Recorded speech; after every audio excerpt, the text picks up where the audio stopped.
Hello there, hope you're doing all right. I'm going to shoot a few videos. I'm actually in a park, so ignore the barking and the people noises.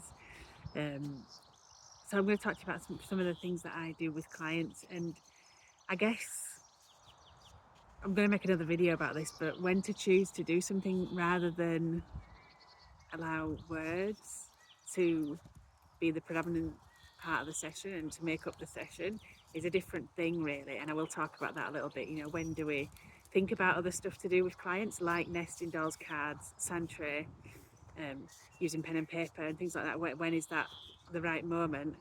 And I'm going to do another video about that. But for now, I'm going to talk to you about the main ways I use nesting dolls with my clients. I found, after a lot of experience as a therapist, I found the way that suits me best is to use my resources in a really person-centered way, which you'll see as I go through this technique with you now. I say technique for want of another word. I don't really think technique is like really a great word to describe this, because it's not a technique. I feel like it's a way of illuminating things and a way of exploring things at a distance, which can make it a bit easier for clients. You know, they're no longer talking about self, they're now talking about something external that's like over there. And I think that distance can make it a little bit easier to talk about certain things.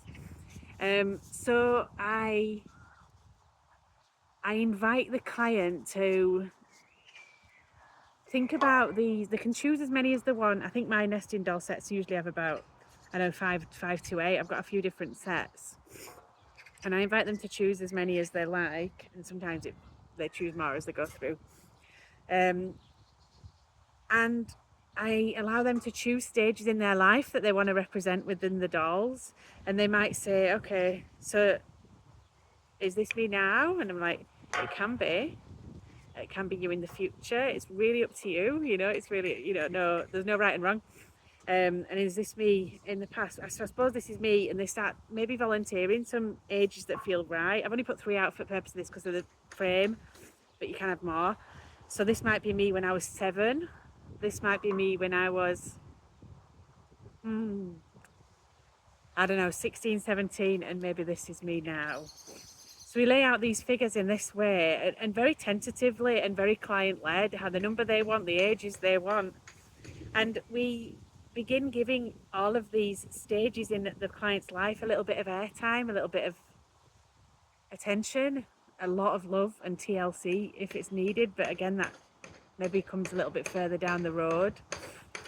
So we talk about this 7 or 8 year old person, like what sort of person were they?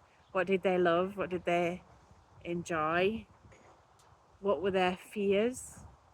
You know, we can start to really explore these things. And even though I'm using these words, that would be in a really tentative way. So I would say, can you tell me a little bit about this person? And hopefully, you know, the client would feel like they can spontaneously explore this person's life.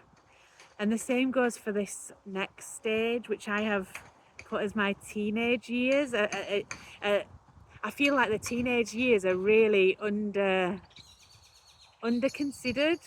We often talk about inner child, don't we? But I think the teenage years can be quite neglected. I think a lot happens in your teenage years, and my teenage years weren't always very easy. Sometimes it was. I think as I got through my teens and into my early 20s, it was great, but some areas of my teens were not good at all. So, and I think I maybe neglected my teenage self for a while. So again, you can you tell me a little bit about this teenage person's world, and allow them space to explore that. And now, who are you now? Tell me about this person. And it's a really useful way to sort of reunite the person with all stages of their life. Because I often find when I do this with clients that they recognize that there's parts of them in the past that have kind of disappeared, I guess, or they're very, very much taken a back seat. Like it might be creativity, it might be a love of dancing, it might be sport, it might be curiosity about the world, playfulness, spontaneity, you name it, that might have happened in those early stages. But as we get through to adulthood, maybe not as much. And this process of reuniting a person with the different stages of their life can be very, very insightful and very, very healing. So that's one of the ways that I use nesting dolls to explore the stages of life and the people that we were in those various stages of life. Okay, so that's one technique that I use, and I'm going to put another video up in a few moments of another technique that I use with nesting dolls. All right, thank you.